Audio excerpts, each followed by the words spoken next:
Every night, in the quiet after the funeral, a faithful dog refuses to be silent, barking relentlessly at his deceased owner's coffin. When the family finally opens the coffin, what happens next is so shocking, it defies everything you thought you knew about love, loyalty, and the mysteries of the afterlife. Stay tuned to uncover the truth behind this extraordinary bond. In a small town where traditions run deep and every family story carries its own weight, the passing of a beloved member can leave an indelible mark on the hearts of those left behind. This was the case for the Henderson family, whose patriarch and Samuel was known for his gentle spirit and unwavering love for his loyal companion, Max, the dog who had been by his side through every season of life. When Samuel's time finally came, the entire community gathered to bid him farewell in a solemn, heartfelt ceremony. Yet, in the midst of mourning and quiet reflection, an unusual and startling event unfolded. As the casket was carefully sealed, Maxine, who had been a constant presence throughout Samuel's life, began barking frantically at the closed coffin. His persistent, sorrowful barks echoed through the chapel, a raw expression of a bond that defied the finality of death. Family members exchanged puzzled glances. Max had never behaved this way before.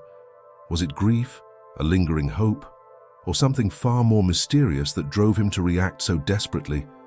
In the days that followed the funeral, while the family struggled to come to terms with their loss, Max's relentless barking continued each night at the coffin, now resting in the family mausoleum. Curiosity and unease mingled among the mourners. Whispers began to circulate. Some believed that Max was sensing something extraordinary, a message from beyond, while others wondered if there was a hidden secret about Samuel's final moments. In this video, we delve into this shocking phenomenon, a tale of love, loyalty, and the uncanny connection between a man and his dog that transcends even death. What could compel a faithful dog to persistently bark at his owner's final resting place? And what astonishing revelation awaited when the family finally decided to open the coffin to uncover the mystery behind Max's desperate calls. Join us as we explore this emotional and eerie story that challenges the boundaries of life and death, and discover what happens next is truly shocking. In the days following Samuel's funeral, the air around the Henderson family mausoleum was heavy, with both grief and an unsettling curiosity. The initial shock of Samuel's passing had given way to a quiet, persistent murmur among family members and friends. Max, Samuel's loyal dog, would not stop barking at the closed coffin. Every night as the family slept, the sound of Max's frantic barks echoed through the quiet halls of the mausoleum, a raw, sorrowful cry that seemed to bridge the gap between life and death. At first, the family tried to dismiss it as an expression of canine grief. They believed Max was simply mourning his owner, unable to accept the finality of death. But as the nights wore on and Max's barks grew increasingly insistent, a growing unease took hold. Mrs. Henderson, Samuel's widow, recalled the many quiet evenings spent by Samuel's bedside when Max had always been calm and protective. Now, however, Max's behavior was different. There was a sharp urgency in his cries, as if he sensed something was amiss. Curiosity soon overpowered sorrow. One evening, the family gathered in a hushed conference in the old family parlor. Cousins and siblings exchanged uncertain glances while speculating about the cause of Max's agitation. Some suggested that perhaps Max was picking up on a subtle scent or an unexplained energy emanating from the coffin. Others whispered that there might be a secret Samuel had taken to his grave, a truth that Max, with his unerring loyalty, was determined to reveal. Unable to bear the mystery any longer, the family agreed that they should take a closer look. With heavy hearts and trembling hands, they decided to open the coffin during a private visitation at the mausoleum. The anticipation was palpable. Days before the scheduled opening, Mr. Henderson, Samuel's eldest son, meticulously inspected the coffin, noting every detail and wondering what the faithful dog's continuous barks could possibly mean. That night, as the family gathered in the quiet, candle-lit chapel of the mausoleum, Max's barks reverberated through the stillness like a somber drumbeat. The atmosphere was a mix of trepidation and hope, a hope that perhaps the truth behind Samuel's final moments could provide some solace or understanding. With hearts pounding, They slowly unlatched the coffin. Inside, the scene was shocking and unexpected. Samuel's body lay as peaceful as one might expect, but something unusual caught everyone's eye. Resting gently on Samuel's chest was a small, leather-bound envelope. It had been tucked away, almost inconspicuously, beneath the folds of his favorite sweater. No one had noticed it during the funeral, and its presence now sent a ripple of astonishment through the room. As Mr. Henderson carefully opened the envelope, a fragile letter, penned in a trembling hand, was revealed. The letter was addressed to Samuel himself, written in elegant cursive. It detailed a series of private confessions, an admission of guilt over a long-buried secret, and a plea for forgiveness. The contents were heart-wrenching. Samuel had been involved in a clandestine act, one that could have jeopardized not only his reputation, but the future of the family legacy. The letter explained that Samuel had taken extraordinary measures to atone for his actions, promising to protect those he loved, even in death. At that moment, Max's incessant barking reached a crescendo, as if the loyal dog was reacting to the unveiling of a truth that had been hidden for years. The family was struck silent. The revelation, so shocking and deeply personal, explained why Max had refused to let the coffin remain sealed. A dog's unwavering instinct had compelled him to alert the family to a secret that Samuel had carried to his grave. The shock of the revelation was compounded by a profound sense of connection. Mrs. Henderson's eyes filled with tears as she recalled Samuel's quiet remorse in his final days, a sorrow she had never fully understood until now. Each member of the family felt the weight of Samuel's confession, a burden that had haunted them all in different ways. Max, still pacing and barking outside the coffin, seemed to serve as both a guardian and a messenger, ensuring that this truth was not forgotten. As the family sat together in the silent aftermath, grappling with the newly revealed secret, a realization began to dawn. The loyal dog's behavior had been a poignant call to face the complexities of their past. Max's relentless barking was not an act of mere canine grief, but a deeply symbolic gesture, a reminder that some truths, however painful, must come to light if healing is to begin. In the aftermath of that heart-wrenching discovery, the atmosphere within the Henderson household was charged with a mixture of shock, sorrow, and a desperate need for answers. The revelation of Samuel's secret, a confession tucked away in a leather-bound envelope, had not only upended the family's understanding of their patriarch, but had also ignited a spark of inquiry that could not be easily extinguished. In the days that followed the coffin's opening, Mr. Henderson, still reeling from the shock, took it upon himself to decipher the delicate letter. In quiet, somber moments late at night, he would sit in the study, the envelope spread out before him on a weathered wooden desk. Each carefully penned line of Samuel's confession was read over and over again. As if the truth might morph with each recitation, the letter revealed a painful secret, a betrayal that Samuel had carried with him to his final breath. It spoke of an act that had not only jeopardized his reputation, but had also cast a long shadow over the family's legacy. Samuel's words were raw, filled with remorse and the desperate hope for redemption. This revelation forced the family to confront emotions they had long kept buried beneath the veneer of normalcy. Meanwhile, Max, the ever-vigilant dog, continued his relentless barking outside the family mausoleum, as though determined to ensure that the newly uncovered truth would not be dismissed or forgotten. His behavior, far from being a mere expression of canine grief, had become a symbol of the unyielding call for honesty, a reminder that some secrets are meant to be exposed, no matter how painful. Each night, as the barks echoed through the still corridors of the Henderson estate, they stirred up memories of Samuel's final days. Mrs. Henderson recalled faint moments of remorse in Samuel's eyes, subtle hints that he had been wrestling with a deep, personal guilt. Now armed with the letter, the family could piece together those enigmatic glances into a coherent narrative. In the ensuing days, the family convened in small groups to discuss the implications of the confession. Heated conversations unfolded in the parlor as cousins, siblings, and close friends debated the morality and consequences of Samuel's actions. Some members argued that the letter was a long overdue testament to the complexity of human nature, that even a man as steadfast as Samuel could falter under the weight of life's burdens. Others, however, struggled with the notion that their revered patriarch could have been involved in something so morally ambiguous. These discussions were not merely academic. They cut to the very heart of the family's identity and forced everyone to reevaluate long-held beliefs about honor, forgiveness, and the nature of legacy. Outside the walls of the family home, the community slowly began to take notice. Rumors about the strange behavior of Max, the loyal dog who would not cease his mournful barks, had spread beyond the immediate circle of the Hendersons.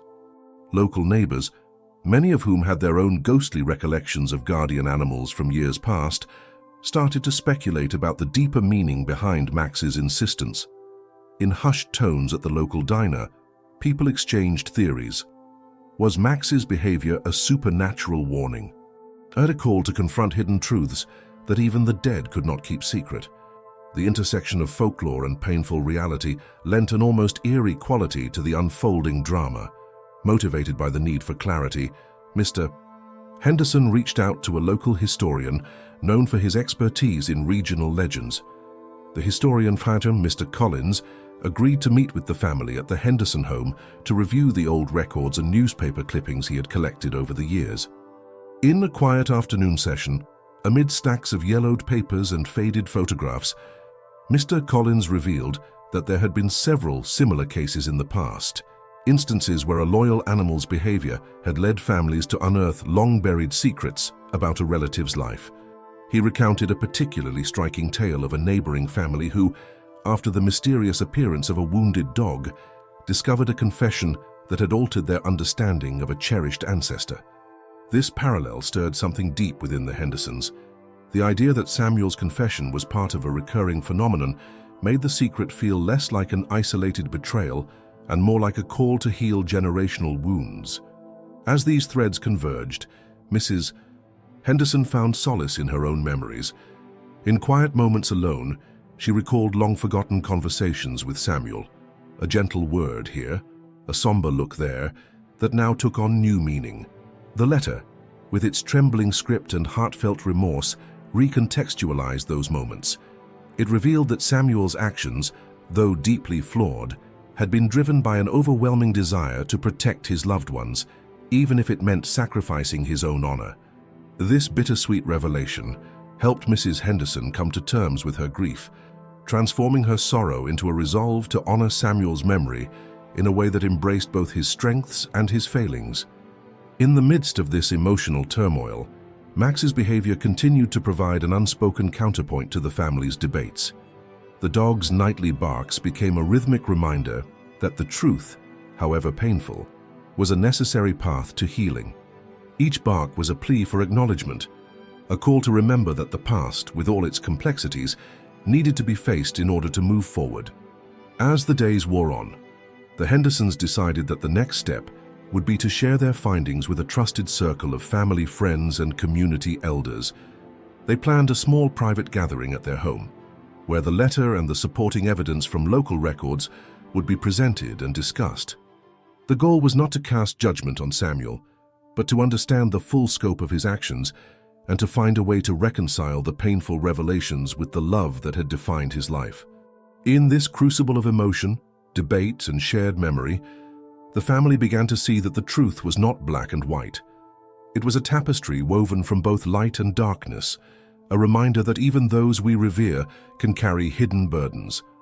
And as Max continued to bark faithfully at the sealed coffin, it became clear that the loyal dog's insistence was a call to embrace that complexity, to allow the full spectrum of truth to shine through. As the night of the long-awaited coffin opening arrived, an air of heavy anticipation and muted dread settled over the Henderson family. In the candlelit chapel of the family mausoleum, the atmosphere was thick with whispered prayers and the unspoken hope that uncovering Samuel's final secret might finally bring clarity to the sorrow that had long haunted them. The family, still reeling from the initial shock of witnessing Max's relentless, desperate barking, gathered together. Every heart in the room beat in unison with a shared mixture of anxiety and determination. Mr. Henderson, with trembling hands, slowly lifted the heavy lid of the coffin. A collective gasp swept through the room as the lid creaked open, revealing Samuel's peaceful yet enigmatic repose. His features were serene, as though he had embraced a final, quiet acceptance. But it wasn't the stillness of his face that seized everyone's attention. It was what lay upon his chest. Nestled between the soft folds of his favorite sweater was a small, leather-bound envelope. No one had noticed it during the solemn service, and its sudden appearance was both baffling and disquieting. With cautious reverence, Mr. Henderson retrieved the envelope. Its surface was worn, the edges frayed by time, and it carried an aura of profound secrecy. The inscription on the front, written in an elegant yet hurried script, read simply, "For those who dare to remember." As he held the envelope, the murmurs in the chapel subsided into a tense silence, as if the very air awaited the revelation contained within. In that charged moment, Max's persistent barking outside seemed to echo through the walls, a reminder that the faithful dog had been urging them to uncover a truth hidden for too long. With hearts pounding, the family's eldest, Mr. Henderson, gently broke the seal and unfolded the letter. The script inside was elegant, filled with poignant expressions of regret, love, and hope. Samuel's confession spilled across the pages in a series of intimate, heartbreaking lines. He admitted to a long-guarded secret, a betrayal that had haunted him in silence and cast a shadow over his later years. Samuel confessed that, driven by a desperate need to protect his family's honor and to shield them from an impending disgrace, he had made a choice that he had carried as both a burden and a silent promise. He described an act committed in secret, a morally ambiguous decision made in a moment of profound crisis, that he hoped would be forgiven by those who truly understood the weight of sacrifice. As the words sank in, tears welled in the eyes of those gathered. Mrs. Henderson's sobs broke the stillness. Even the stoic Mr. Henderson's expression softened into one of pained resignation. The letter revealed that Samuel had taken extraordinary measures to secure the future of his loved ones, measures that had involved both an act of betrayal and an act of redemption. His confession was not merely an admission of guilt, but a plea for forgiveness and a hope that the truth, once unveiled, might bring healing rather than destruction. In that climactic moment, Max's barking reached a fevered pitch outside, a sound that, to the family, now resonated as a sacred alarm. It was as if the loyal dog had sensed that the truth, though painful, was necessary for the family's redemption. The shocking revelation transformed the atmosphere in the mausoleum from one of quiet mourning to a turbulent mix of sorrow, relief, and an urgent need for understanding. The discovery of Samuel's secret not only unraveled the mystery behind Max's relentless cause, but also redefined the family's collective identity. No longer was Samuel merely the beloved patriarch they had lost. He now emerged as a complex figure, a man who, in his final act, had chosen to bear a burden in order to protect those he loved. His confession, wrapped in humility and regret, challenged the family to see him in a new light and to grapple with the duality of human nature, the capacity for both profound error and the desire for redemption. As the family sat together in that sacred space, absorbing the shock of the revelation, an unspoken understanding began to take shape. The faithful dog's actions were not random. They were a heartfelt, instinctive response to a truth that needed to be known. Samuel's hidden letter had served as the catalyst, compelling the family to confront long-buried secrets and, in doing so, to begin the painful process of healing.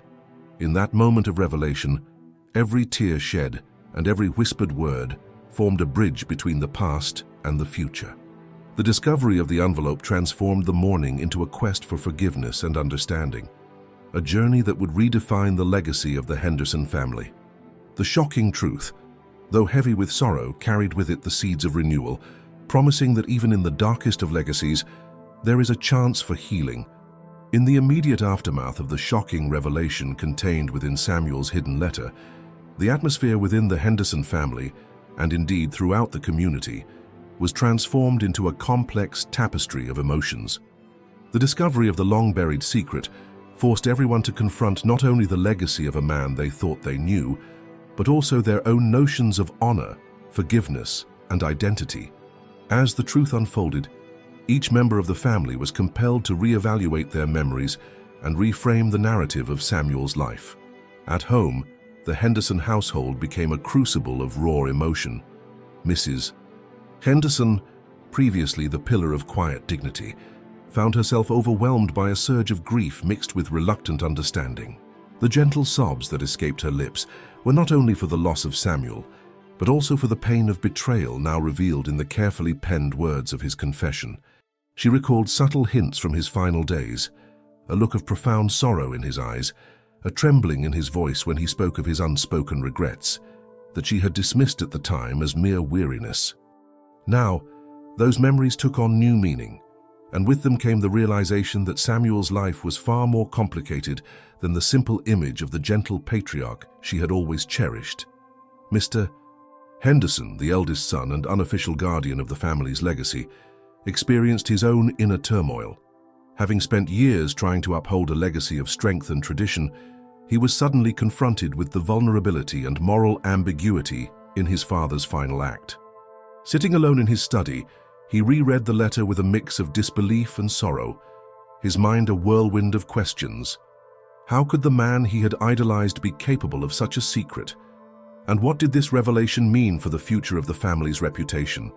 In the quiet solitude of that moment, Mr. Henderson began to grapple with the realization that the legacy of their lineage was not a flawless monument of heroism, but a complex narrative woven from both honor and regret. Outside the inner sanctum of the family home, the reaction among relatives and close friends was equally varied. At a private gathering held at the Henderson residence, cousins and siblings assembled to discuss the implications of Samuel's confession.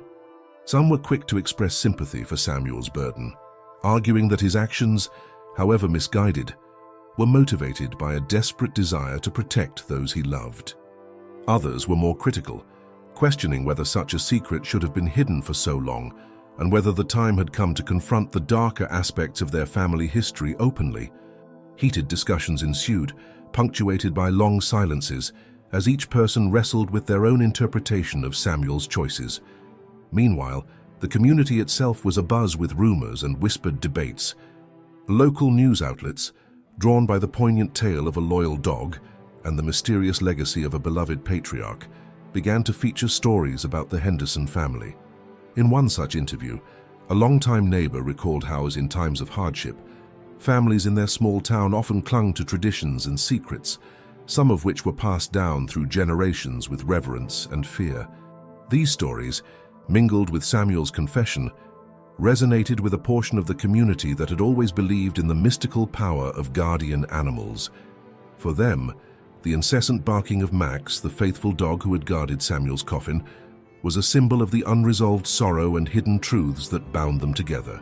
In an effort to process the newfound truth and mend the fractured bonds within the family, the Hendersons decided to hold a series of intimate, private discussions.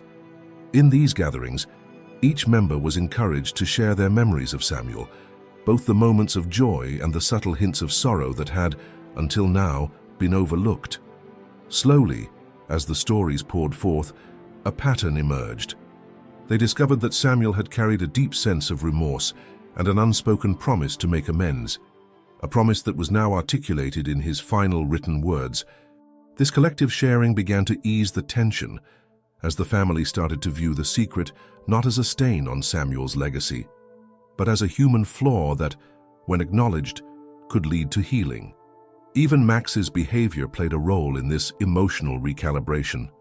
The dog, who had seemed so persistent and even mournful in his barking, became a living reminder of the bond between Samuel and the family. Every time Max let out a deep, resonant bark, it was as if he were calling the family to remember not only the pain of the secret, but also the enduring love that had defined Samuel's life. His loyalty, unwavering even in the face of profound sorrow, served as a poignant bridge between the past and the present. As the family navigated this tumultuous period, they began to consider the possibility of turning their private grief into a broader message of healing.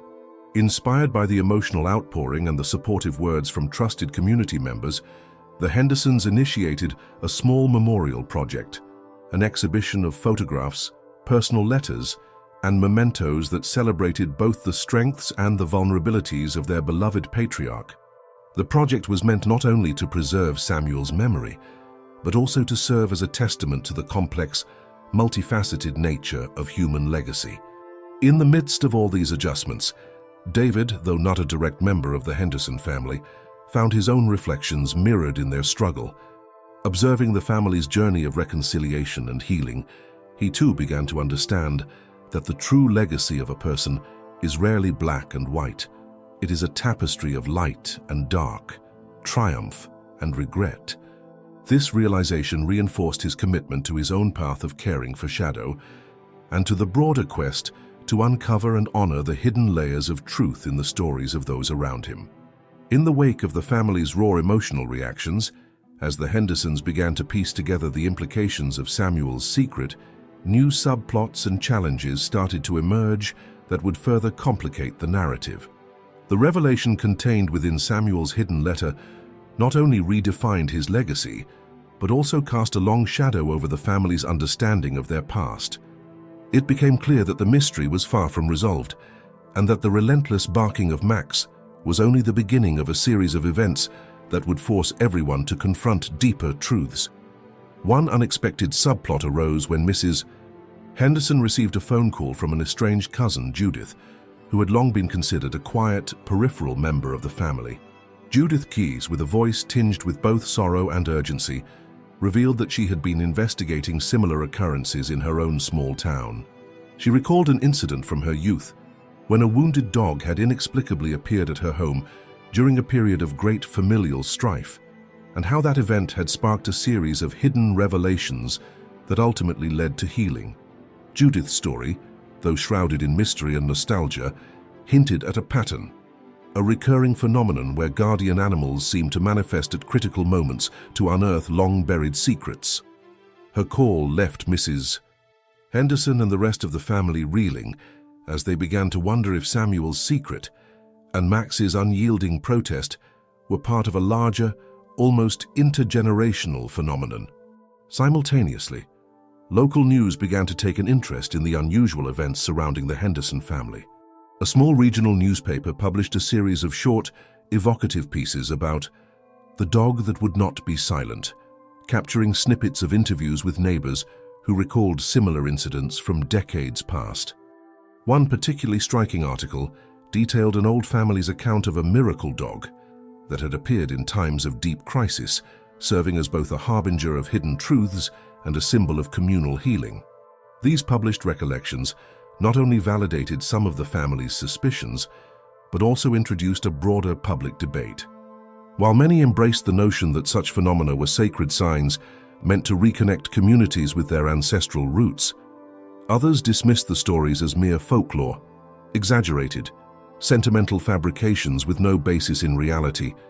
Amid the growing media attention, the local animal control authorities began to scrutinize the area more closely. Rumors started circulating that there had been previous reports of stray animals behaving erratically near the old family mausoleum. A routine inspection was scheduled, and some community members feared that the authorities might take drastic measures to cleanse the area, potentially severing the delicate connection between the family's legacy and the natural world. This prospect only intensified the Hendersons' determination to protect Max and the message he represented. The looming threat of bureaucratic intervention introduced a practical challenge. If the authorities were to remove Max or alter the cemetery's sanctity, the profound emotional and symbolic meaning of Samuel's final message might be lost forever. In parallel, the Hendersons found themselves grappling with internal tensions that had been simmering beneath the surface. While many family members were beginning to accept the complexity of Samuel's legacy, others clung stubbornly to an idealized image of their patriarch, a man of unwavering virtue who could not possibly have been involved in such a controversial act. Heated debates erupted during private family dinners, and the emotional strain began to fracture old bonds. Some argued that revealing Samuel's secret was a necessary, if painful, step toward healing and forgiveness. Others felt that the confession would tarnish his memory and shatter the cherished legacy they had built around him. The resulting rift forced the Hendersons to confront difficult questions about how to reconcile the dual nature of human beings, their capacity for both profound error and deep, transformative love. Adding further complexity, the faithful dog Max, whose behavior had been a constant source of both comfort and confusion, began to display new, erratic patterns. There were nights when Max would wander off from the mausoleum, only to return with a faint, almost imperceptible limp. Neighbors reported that they had seen Max sniffing intently around the perimeter of the cemetery, before emitting a low, mournful bark. Such observations led some to speculate that Max was not merely reacting to Samuel's secret, but was attempting to signal something more, perhaps a hidden clue about a past event that the family had never fully uncovered. These subtle behaviors raised unsettling questions.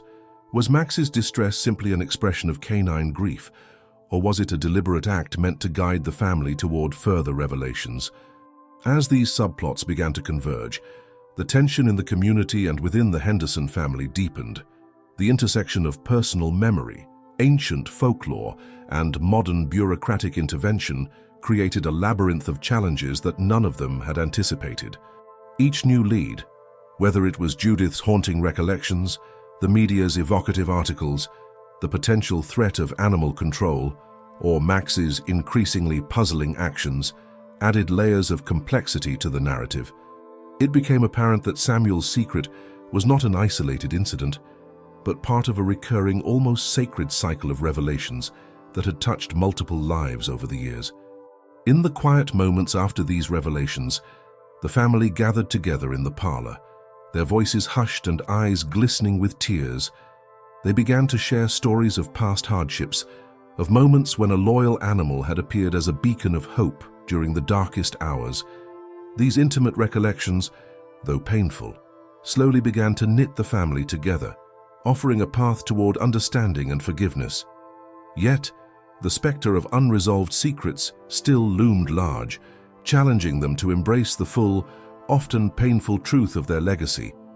In the days that followed the shocking revelation of Samuel's hidden confession, the Henderson family found themselves grappling not only with the weight of the secret, but also with a profound internal struggle that reached far beyond the immediate implications of the letter. The discovery of the leather-bound envelope had forced each member to re-examine their cherished memories of Samuel, and the emotional fallout was as varied as it was intense. At home, the atmosphere grew heavy with unspoken questions and tentative attempts at reconciliation. Mrs. Henderson, once the steady pillar of the family, spent long tearful evenings in quiet solitude. Every time she glanced at Samuel's casket, now left open after the discovery of the secret, she felt an overwhelming mix of sorrow and confusion. The gentle murmur of Max's barks outside the mausoleum, once a symbol of loyalty, now echoed as a mournful lament, a constant reminder of a past filled with unspoken regrets. For her, the letter was both a vindication and a painful reminder that even the most revered souls could harbor dark secrets. In the quiet hours of the night, as she sat by a flickering candle, Mrs. Henderson revisited every small gesture and every whispered word from Samuel's final days, trying to reconcile the man she had loved with the flawed human being now revealed. Mr. Henderson, the eldest son, found himself locked in an internal battle between admiration for his father's courage in facing his own moral failings and the bitter sting of betrayal that threatened to unravel the image he had always held dear. In his study, surrounded by family photographs and relics of bygone eras, he reread the confession with trembling hands. His mind raced with questions. How could the man he had idolized be capable of such a secret? And more importantly, how should the family now reinterpret a legacy that was built as much on silent remorse as it was on enduring honor? In quiet moments, he wrestled with the notion that the very strength that had made his father a respected figure might also have been the source of deep personal torment, a duality that now seemed to define the family's history. Meanwhile, extended family members and close friends began to react in their own ways. At an intimate gathering at the Henderson home, cousins and siblings engaged in heated discussions about Samuel's past. Emotions ran high, as long-held resentments and hidden sorrows bubbled to the surface. One cousin, with eyes glistening with unshed tears, recalled a time when Samuel had quietly sacrificed his own needs to shield the family from scandal. Another, more cynical relative argued that the secret was a stain that should have been expunged years ago, warning that any public acknowledgement of it might tarnish the family name permanently. The room was filled with both comforting embraces and bitter silences, as each person sought to process the revelation in their own way. Amid these family dynamics, the reaction of Max, the ever-faithful dog, added another layer of complexity to the emotional landscape. Max's relentless barking had initially been a source of consternation, but as the days passed, his behavior began to be seen in a new light. Some family members started to view the dog's actions as a form of silent protest, an instinctual call for the truth to be honored. Every time Max let out a deep, resonant bark at the coffin, it was as though he were urging the family to confront the whole truth of Samuel's life, rather than allowing a sanitized version to persist. His behavior evoked both empathy and unease, forcing the family to confront the idea that animal intuition might sometimes reveal more about a person's soul than carefully curated memories. David, a close family friend who had long chronicled these events on his blog, found his own emotions mirrored in the Henderson struggle. Through countless conversations, he observed that while some members clung to an idealized image of Samuel, a man of unblemished honor, others began to see him as a complex, fallible individual whose mistakes had been both human and deeply painful. In his blog posts, David recounted the dichotomy of human nature, the coexistence of noble intentions with imperfect actions, and the notion that true healing begins when one embraces all facets of one's legacy, both light and dark. In an unexpected moment of vulnerability, Mr. Henderson reached out to his estranged cousin, Judith, who had long maintained that the family should confront its past head-on. In a heartfelt phone call, Judith reminded him that forgiveness and healing were possible only when one accepted the entirety of one's history. "Our ancestors were not perfect," she said softly, "but they were real, and their mistakes were part of what made them human. To honor them, we must acknowledge both their virtues and their failings." Her words resonated deeply with Mr. Henderson, prompting him to consider that perhaps Samuel's confession was not an admission of irreversible disgrace, but rather a necessary step toward redemption, a call to mend broken hearts through the acceptance of painful truths. All these varied reactions, raw grief, reluctant understanding, fierce denial, and cautious hope, created a mosaic of emotions that underscored the complexity of the Henderson legacy. The family's internal conflicts, set against the backdrop of a community still steeped in old legends and modern skepticism, illuminated the fragile process of healing.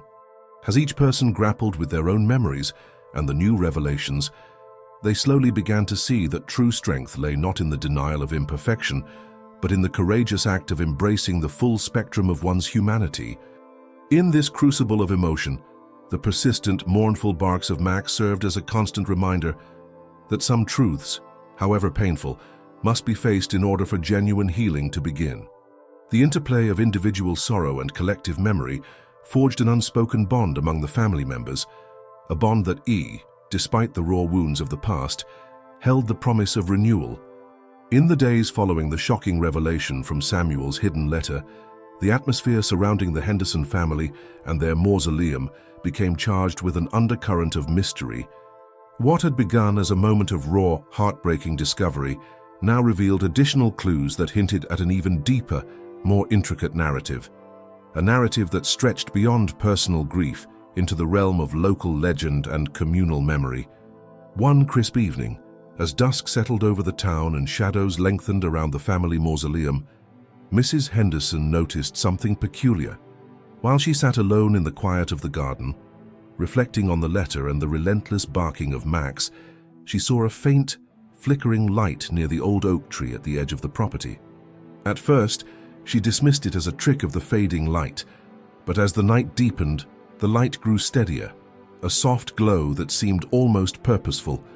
Convinced that it was not merely a natural phenomenon, she hurried inside to tell the rest of the family. Word spread quickly. Later that night, during a hushed family meeting in the parlor, Mr. Henderson showed everyone a grainy video clip taken by a neighbor. The clip captured the mysterious glow near the oak, interspersed with moments of Max pausing, as if fixated on that distant, luminous point. The implications were startling. Could this glow be connected to the ancient traditions the family had long forgotten? Was it another message, like the ones Samuel had hinted at in his secret letter? At the same time, an anonymous text message began circulating among the family's close friends. The message read, "The light of remembrance reveals more than what is seen. Look beneath the roots." Attached was a blurry photograph of a stone marker, partially hidden by overgrown ivy in a secluded part of the cemetery. This marker, the text suggested, might hold the key to understanding Samuel's final secret, a connection to rituals or forgotten vows made in the name of protecting the family legacy. As these hints began to accumulate, the local newspaper, already buzzing with speculation about the mysterious behavior of Max, published a follow-up article. The piece described not only the persistent barking of the dog, but also reported that several long-time residents had observed unusual, ghostly lights near the family mausoleum in recent weeks.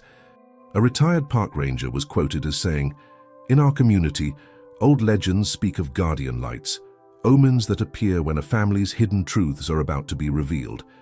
The article added fuel to the growing fire of local intrigue, and soon whispers of supernatural intervention and ancestral rites became common at town gatherings. Within the family, the emotional tension escalated. David, the close family friend who had chronicled their experiences on his blog, found that the new clues challenged him to dig deeper into the Hendersons' history. He reached out to a local folklore expert, Ms. Eleanor, who specialized in regional ghost stories and ancient rituals. In a private interview, she explained that in many parts of the country, it was believed that the spirits of the departed could communicate through ethereal lights, especially when a great secret or betrayal had haunted a family for generations. "These lights," she said softly, "are nature's way of illuminating the path to redemption, urging those left behind to confront the past." Her words lent an air of inevitability to the unfolding mystery. Meanwhile, Max's behavior began to change in subtle ways. The once relentless barking was now punctuated by periods of silence, during which the loyal dog would stand motionless at the mausoleum's edge, his head tilted as if listening to a distant, inaudible call. Neighbors reported that on several occasions, Max would dart toward the direction of the old oak tree, only to return slowly, his eyes reflecting an urgency that was hard to decipher. These observations led some to speculate that Max was not simply mourning, but was actively trying to communicate a message, perhaps one tied to the ancient stone marker or the spectral lights that had been seen around the cemetery. Adding yet another layer of intrigue, Judith, the estranged cousin who had been quietly investigating similar occurrences in her own community, sent a detailed email to the Henderson family. In her message, she described how her town had experienced a similar phenomenon after a revered elder's passing. According to Judith, a guardian light had appeared on the anniversary of the elder's death, guiding the community to rediscover long-forgotten traditions of compassion and reconciliation. Her account resonated deeply with the family, suggesting that the mysterious lights and Max's behavior were not isolated events, but part of a recurring, almost ritualistic pattern meant to bring healing through remembrance. With every new clue, the soft glow near the oak, the anonymous text and photograph, the follow-up newspaper article, and Judith's evocative recollections, the tension in the Henderson household and the community grew. The converging hints painted a picture of a hidden legacy, one that reached back through the generations to a time when guardian animals, spectral lights, and secret rituals were integral to preserving family honor and communal bonds. In the charged silence of that night, as the wind whispered through the trees and Max's barks faded into the distance, David sat by the window, contemplating the significance of these mysterious developments. The layers of mystery, of ancient rites, spectral signals, and the undeniable connection between Max's behavior and the family's hidden past began to converge into a single, compelling narrative. It was clear that the truth behind Samuel's secret was far from simple. It was a tapestry woven from threads of folklore, personal loss, and the timeless call for reconciliation. In the weeks following the eerie discoveries, the mysterious glow near the oak, the anonymous text with its cryptic photograph of the hidden stone marker, and Judith's compelling email, The tapestry of the Henderson family's past began to weave itself into a larger narrative that transcended their immediate grief. What had once seemed like isolated occurrences were now clearly part of a broader, almost ritualistic legacy that resonated deeply with local lore and the collective memory of the community. At the heart of this emerging narrative was the mysterious behavior of Max, the loyal dog whose relentless barking had first alerted the Hendersons to Samuel's secret. Neighbors started to share more detailed accounts of their own observations. In hushed conversations at the local diner, several longtime residents recalled that, on nights of intense emotion or communal hardship, ghostly lights would appear near the family mausoleum and the old oak tree. One elderly gentleman, with eyes glistening with memories of a bygone era, described how decades ago similar lights had been seen as a sign that the spirit of a revered ancestor was watching over the community. They called it the guardian light, he said softly. A signal that even in death our loved ones guide us, urging us not to forget where we come from. His words added a layer of gravitas to the unfolding mystery, suggesting that Max's behavior was more than mere animal instinct. It was an echo of an ancient call. Around the same time, David, the family friend chronicling these events on his blog, began to receive messages from readers who shared eerily similar experiences. One comment from a user named Forest Echo detailed a personal encounter with spectral lights at a local cemetery during a time of personal crisis. Others mentioned old legends of guardian animals and the idea that the appearance of a wounded dog could signal a cycle of renewal and reconciliation. These online interactions not only validated the Hendersons' experiences, but also connected them with a broader network of individuals who believed that such phenomena were the work of something timeless and deeply rooted in the land. Inspired by these shared stories, the Hendersons decided to host a small private gathering at their family home.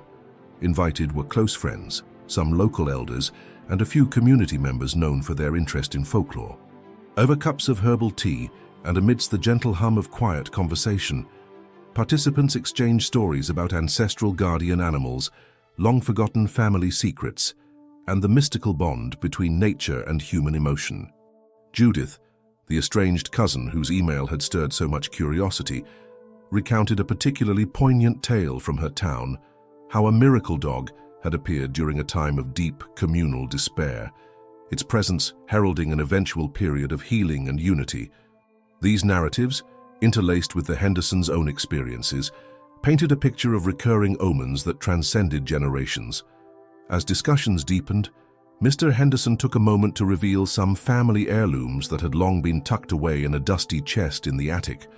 Among these items was an old leather-bound ledger containing cryptic entries written in his father's hand, entries that hinted at secret meetings, rituals performed under moonlit skies, and a solemn pact between the family and the forces of the wild.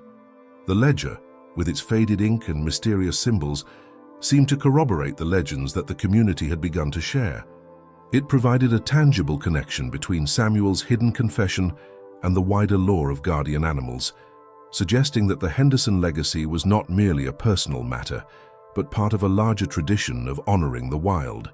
At the same time, local authorities, who had initially threatened intervention due to safety concerns, started to exhibit a reluctant curiosity about these events. A meeting with a regional wildlife officer revealed that similar incidents had been recorded in other parts of the state, moments when local fauna appeared to act as harbingers during times of societal stress. Although the official stance remained cautious, there was now a growing recognition that the phenomenon might warrant further investigation rather than immediate suppression. The convergence of these subplots, the spectral lights, the ancient ledger, Judith's recollections, and even the softened stance of local authorities began to reveal a deeper truth. The mystery of Max's incessant barking and the revelations of Samuel's secret were intertwined with an ancestral legacy of guardian spirits.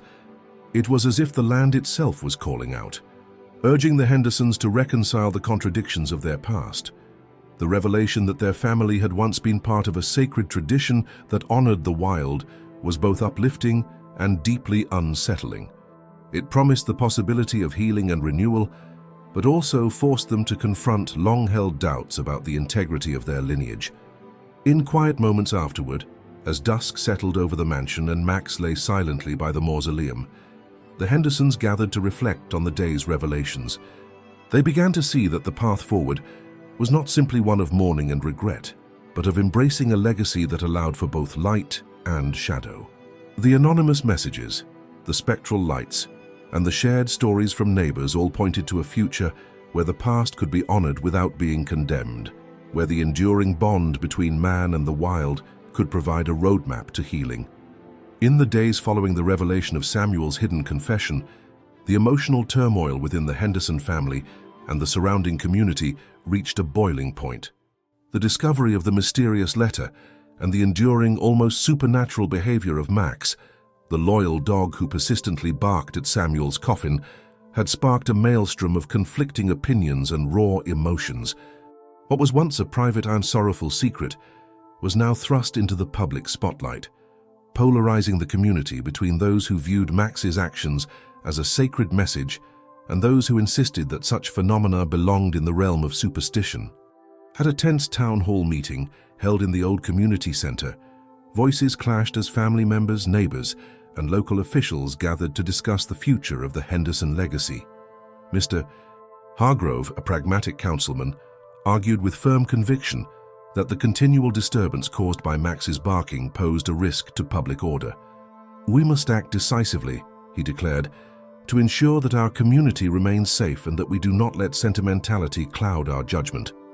His call for immediate intervention, possibly even the relocation of Max and the secure closure of the family mausoleum, resonated with those who were fearful of allowing unresolved grief and old legends to interfere with modern life. However, a passionate counter-argument arose from members of the community who held tightly to the old ways and the power of collective memory.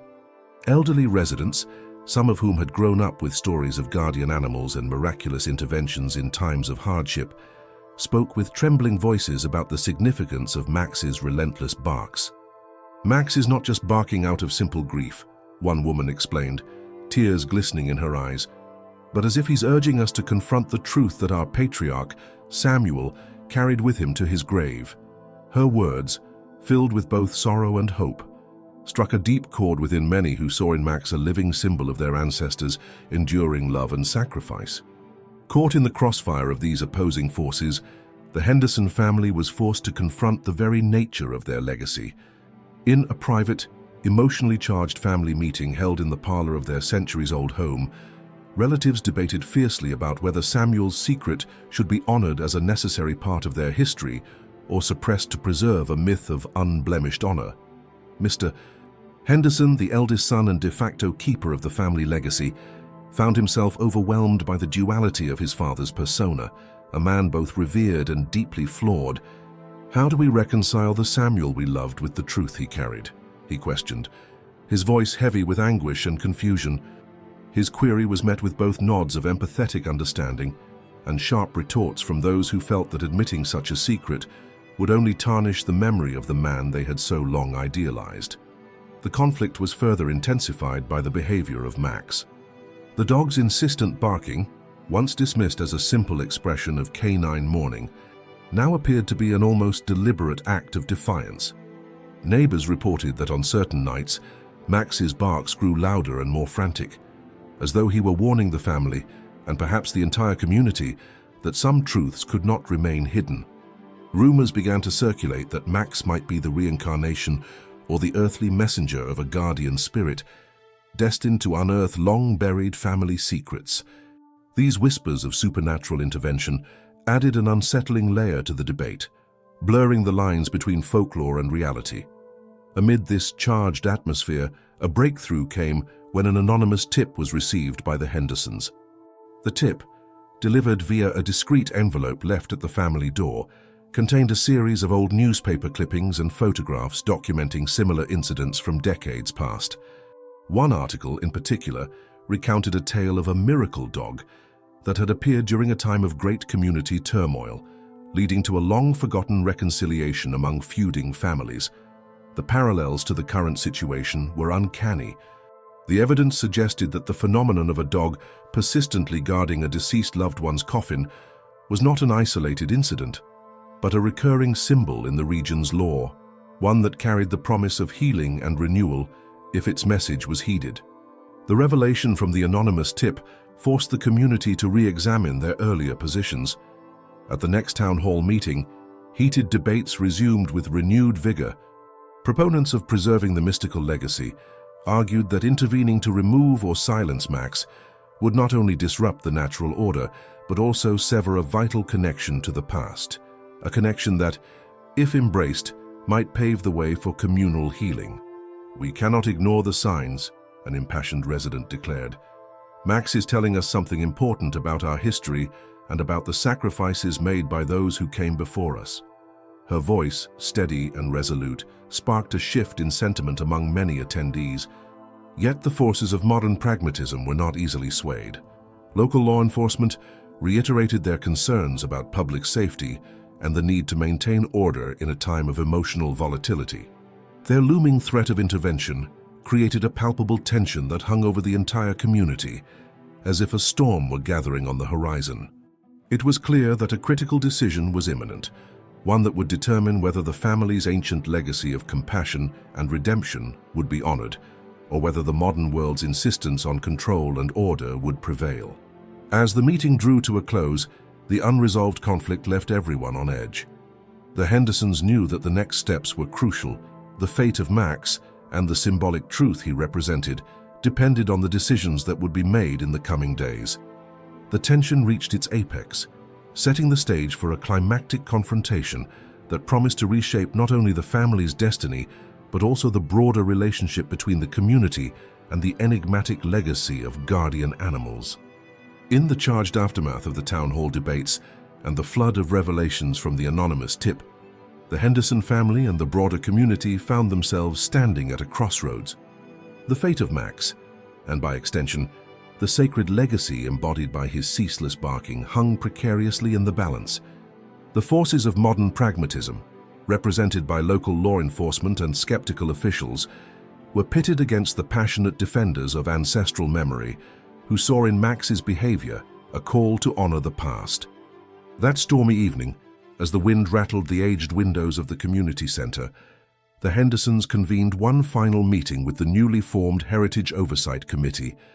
The room was filled with a mixture of determined faces, local historians, community elders, and sympathetic officials, and a palpable tension that vibrated in the heavy air. Mr. Hargrove, who had long championed strict modern measures, opened the session with a grave reminder of the community's need for order.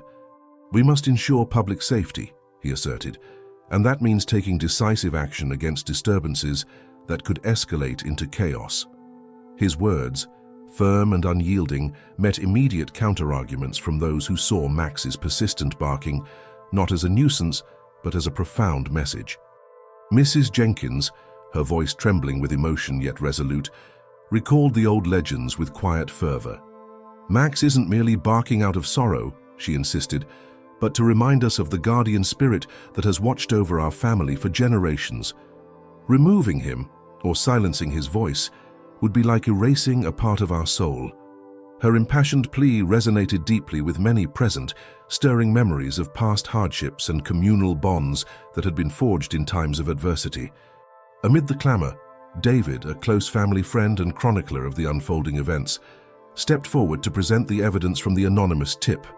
With steady hands, he unfolded a series of old newspaper clippings and photographs that detailed similar phenomena from decades past. One particularly striking article recounted the tale of a miracle dog that had appeared during a local crisis, uniting warring families and inspiring acts of forgiveness. The evidence was undeniable.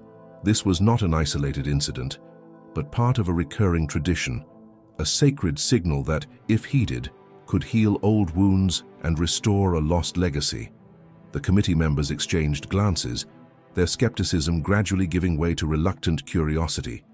The atmosphere shifted, albeit imperceptibly, as even some of the more skeptical officials began to see the possibility that preserving Max's role might indeed serve a higher purpose. "We are at a critical juncture," David declared.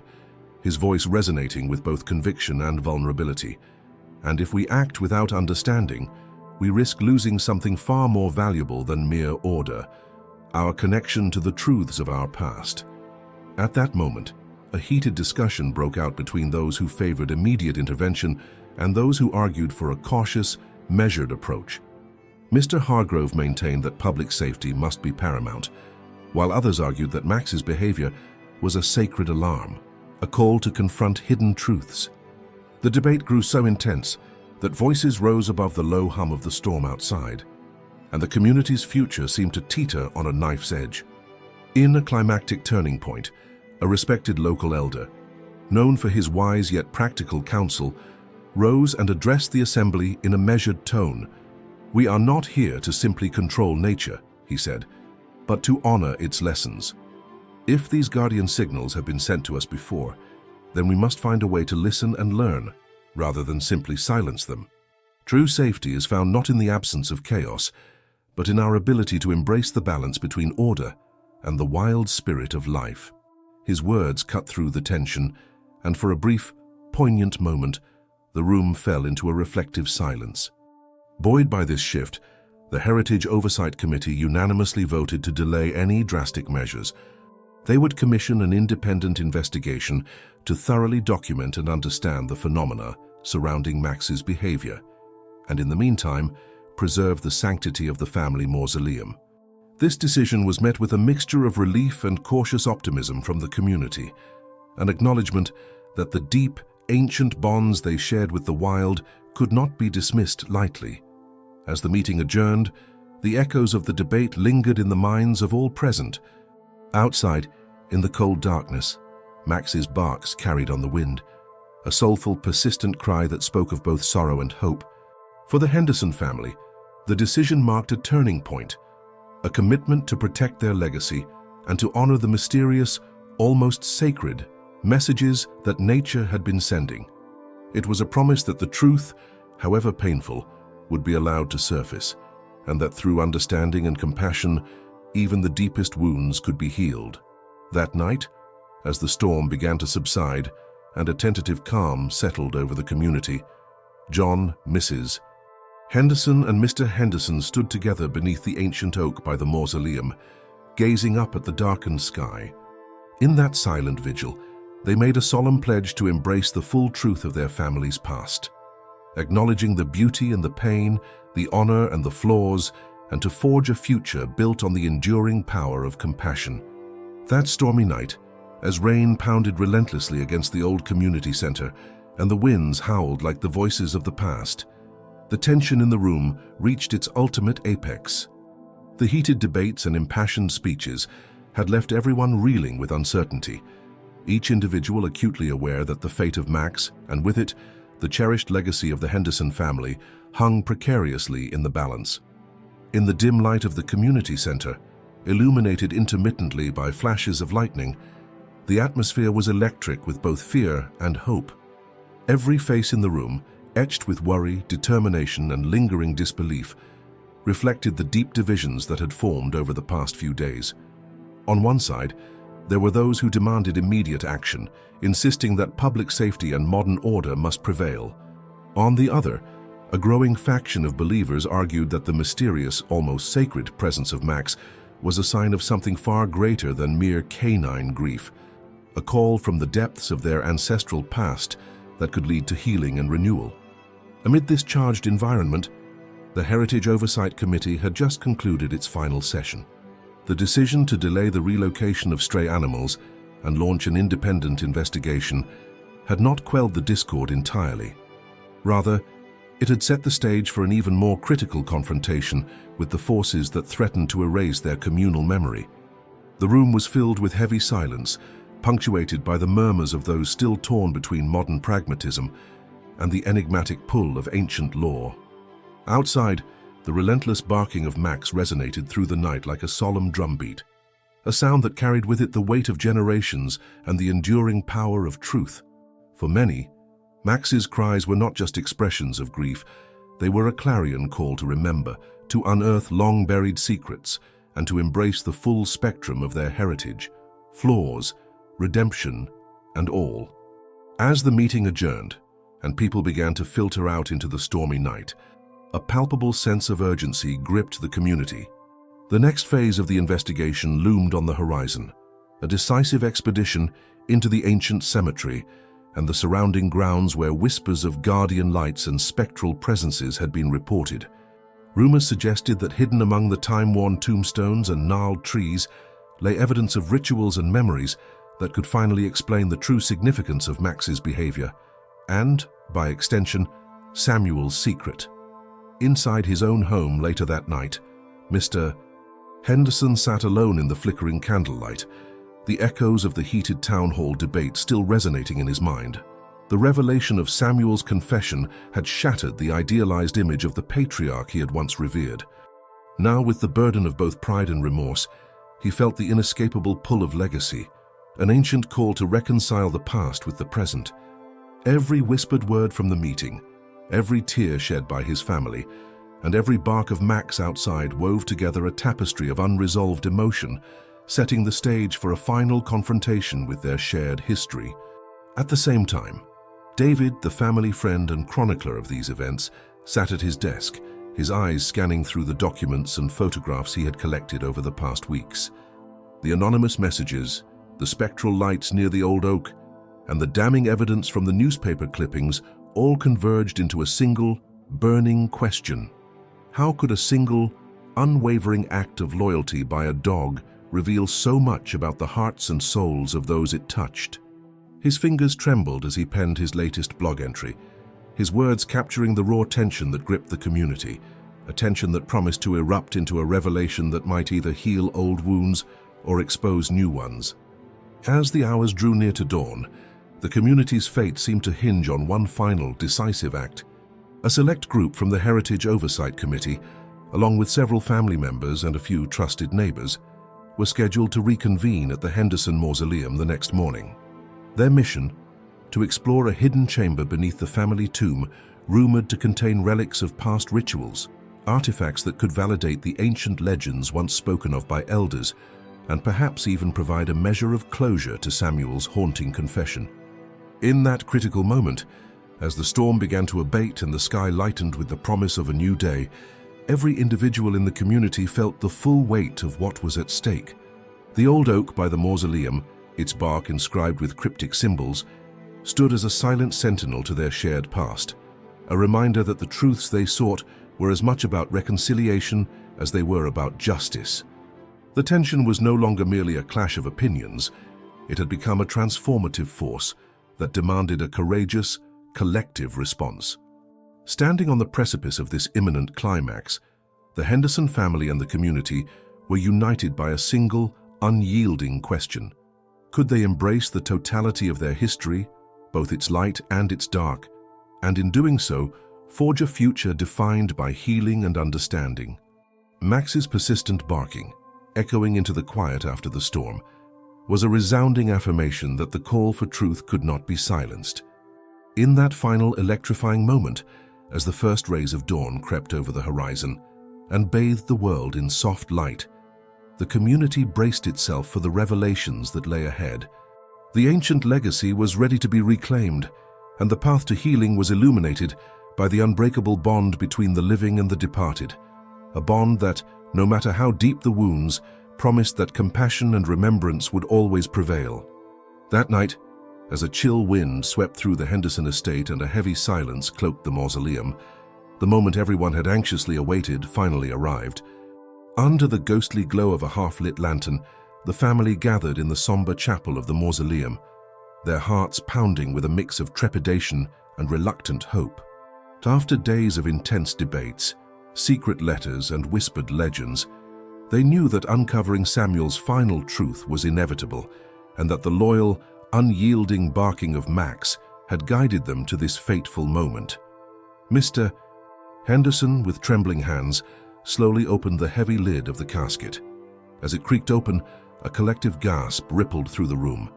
Samuel lay peacefully inside, his face serene and his eyes closed as if in eternal slumber. But what truly seized everyone's attention was not his calm countenance, but the small leather-bound envelope nestled on his chest, a secret tucked away so carefully that no one had noticed it at the funeral. For a few agonizing moments, the chapel was bathed in a silence so profound, it felt as though time itself had stopped. Max's barks from outside, sharp and insistent, echoed through the space, as if the faithful dog was urging the family to confront what was hidden within the envelope. With a heavy heart and a profound sense of duty, Mr. Henderson unsealed the envelope.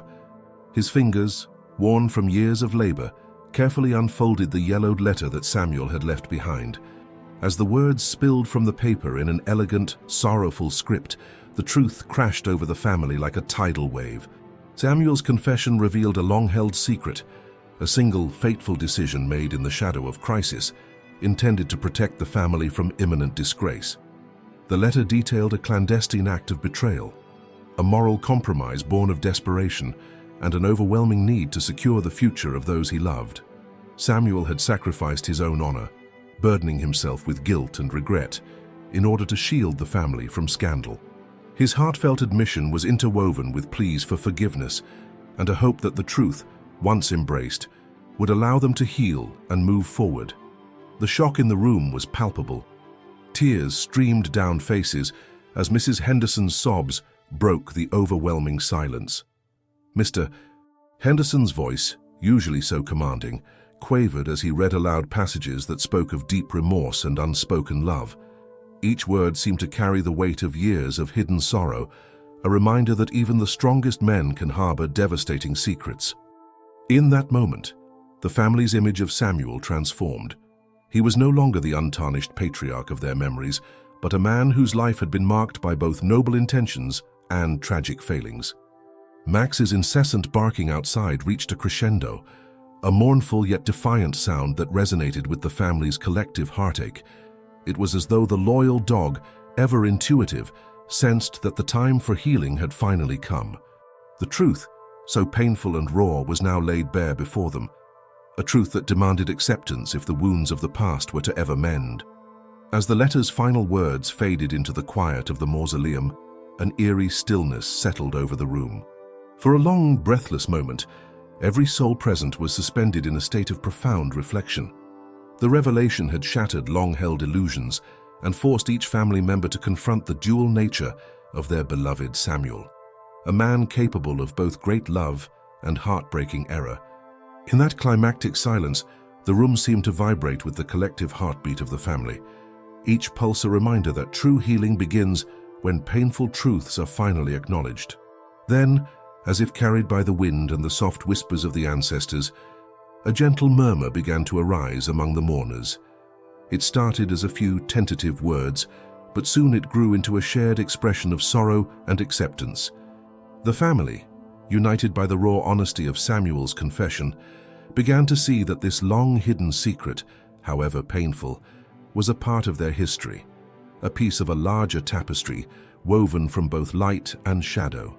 In that moment, Max's persistent barking softened into a single resonant howl, a sound that seemed to bridge the gap between the living and the departed. It was a call for remembrance and reconciliation, a reminder that even in the darkest truths, there lies the potential for renewal. As the first light of dawn began to break through the stained glass windows of the mausoleum, the family embraced, their grief mingling with a tentative hope for the future. They understood that Samuel's confession, rather than diminishing his legacy, opened the door to forgiveness, a pathway to healing the wounds that had long festered in silence. With the revelation complete, the atmosphere in the room transformed from one of shock to a profound, somber unity. In that climactic convergence of past and present, the Henderson family made a silent, collective vow to honor both the virtues and the flaws of their beloved patriarch. They would preserve his memory in all its complexity and ensure that the legacy of compassion and redemption would endure for future generations.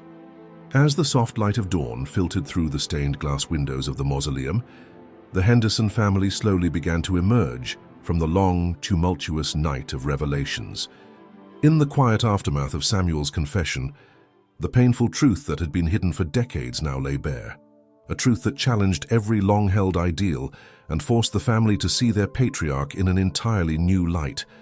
The raw emotions that had filled the chapel and echoed through the silent corridors of the family home gave way, gradually to a fragile sense of unity and a shared resolve to move forward. In the days that followed, the atmosphere around the Henderson estate was transformed. The once overwhelming grief and shock were tempered by an emerging understanding that forgiveness and healing were possible, even in the wake of such profound loss. Each family member, in their own quiet way, began to reconcile the dual nature of Samuel's legacy, the undeniable love and the deep, hidden remorse that had haunted him until his final moments.